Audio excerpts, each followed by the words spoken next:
we've brought together here a number of senior experts in industry to discuss a number of key issues that we have today in the bioanalytical, certainly in the regulated bioanalytical industry.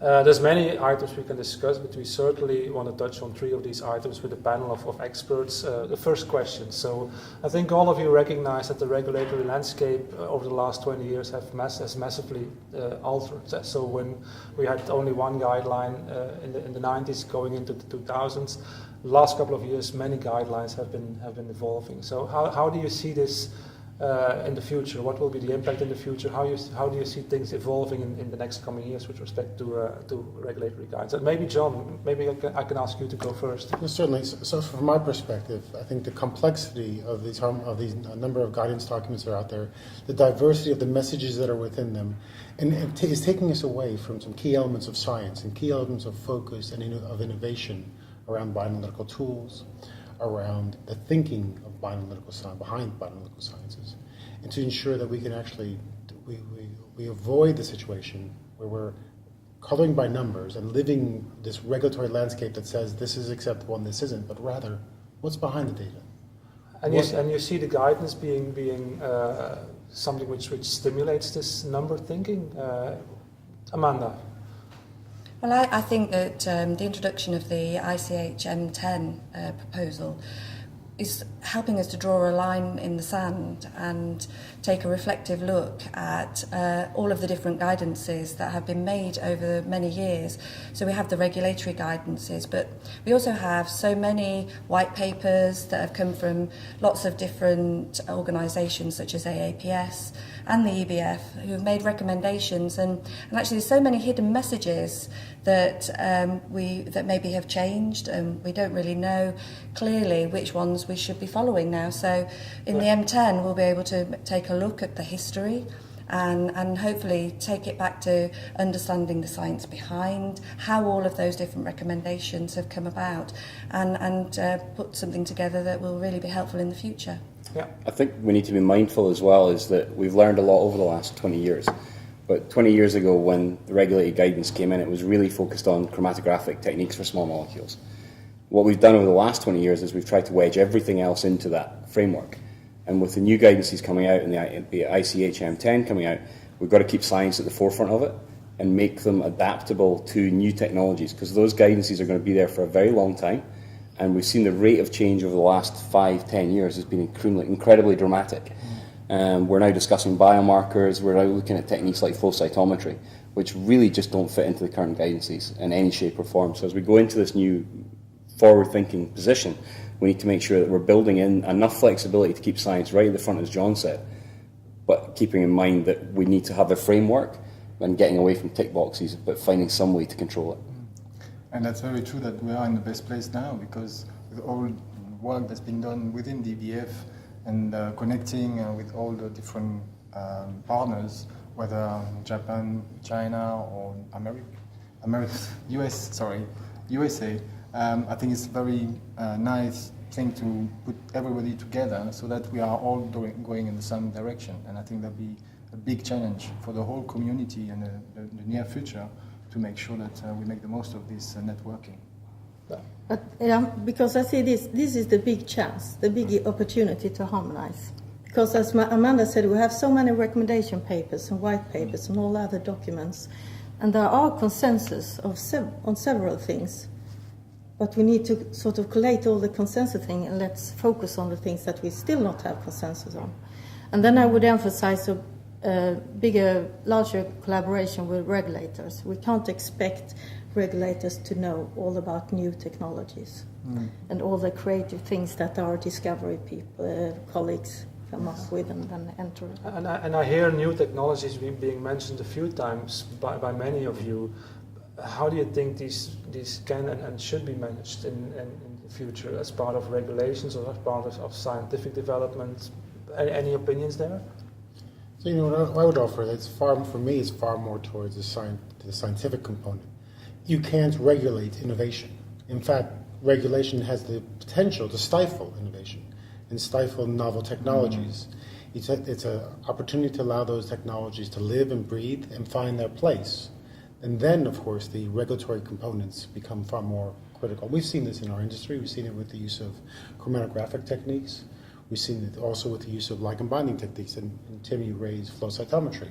And there's still more to be done there. Yes. And also, even with mass spectrometry, the use of very specific techniques like high resolution approaches. Take this to another level. I think we have to be cognizant of all that. What you're saying, John, as well, is that the new guidance will have to clarify exactly the scope so that we know what we're looking at and how people are going to be able to use that. And that clarifies well with the regulators who needs to understand where we stand with the knowledge and what we need to bring as innovation without putting a whole cap will break innovation, really. Yeah, on the same time, provide some flexibility so we can actually work with stuff that's a little bit outside the primary scope of the guideline. Do you feel that there's almost two tiers to what we're trying to do? There's the end of the game, where we're right at the end, where the bioanalytical data becomes absolutely critical to safety of our patients. And before that, we're doing our drug development and we're going through investigating and understanding it.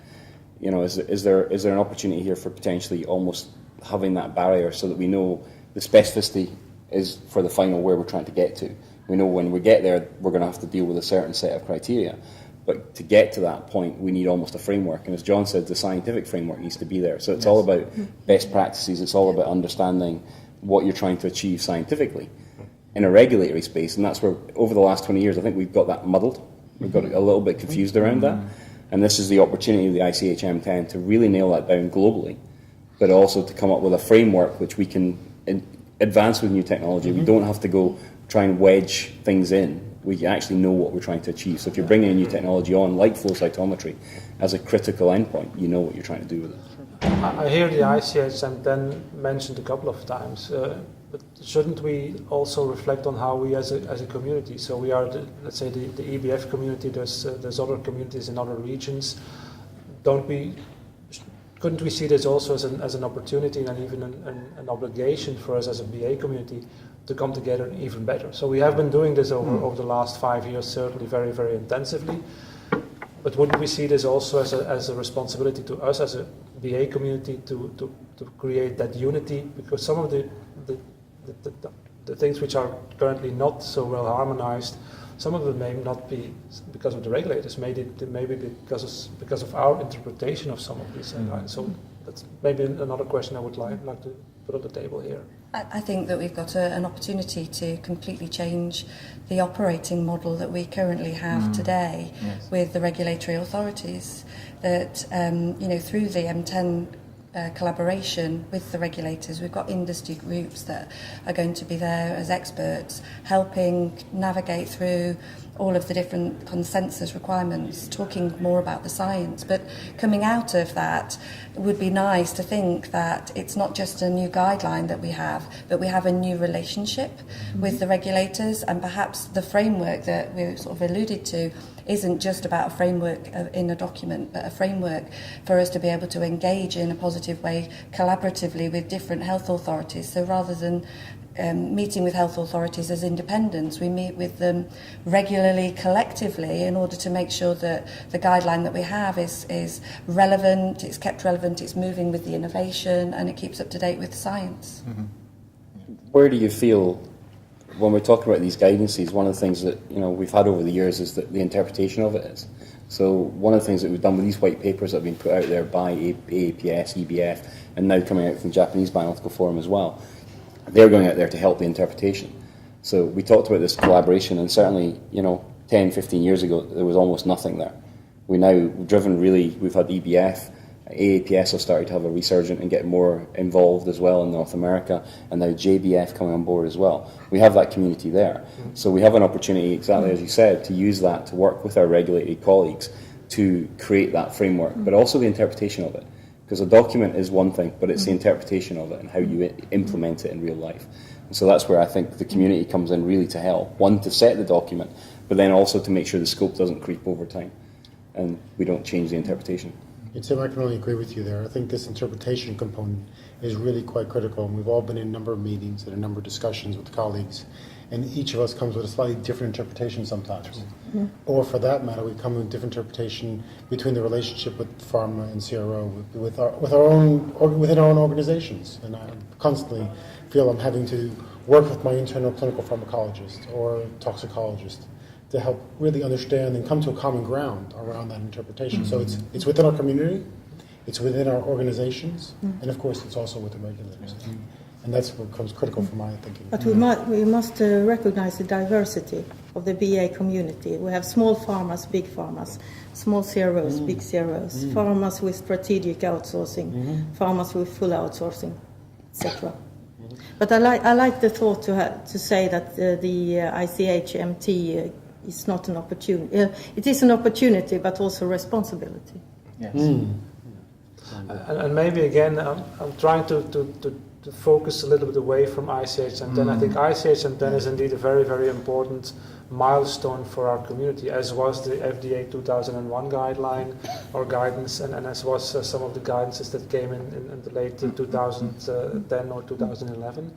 But let's not forget that we have also emerging countries, emerging regions, which I think need to bring on board in the whole community. It's more than just the three regions. So we have Brazil, we have India, we have China. There may be other developing regions coming towards us. Let's make sure that we don't make, let's say, the assumption that bioanalysis is only happening in three regions, but that we consider this a global sport, a global way of working together, and make sure that we keep everybody on board, everybody connected in this very important, as I mentioned, responsibility. So, yeah. I think right now we should make the most of the wave. We are pushing with the EBF is a completely new model that we want to implement, and therefore maybe the best way to do it is to decide within ourselves and between ourselves with the different continents that we're going to put that in place until the M10 comes in, and then it'd be quite logical to put that into a guidance. But if we are not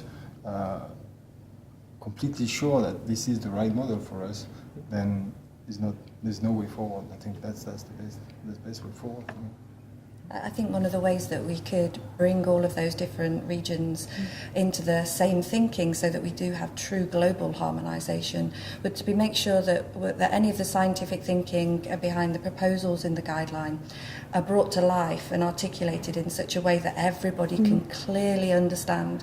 I think the trouble that I find is there's so much ease in reading between the lines and you get the differences in interpretation. So if you can use examples, good scientific examples, to make it really clear how we've come to a decision, then I think it enables people to really get on board and agree, and then hopefully the harmonisation would come out of that. Is it fair to say, and I think I hear a lot of consensus here, is it fair to say that we all hope that any future guidance should make scientific sense? Is that a good common denominator? Because science is universal. There's not difference in science in any other regions as well. So is that maybe something a very good conclusion of this discussion? Yes. Science should be first, yes. Yes.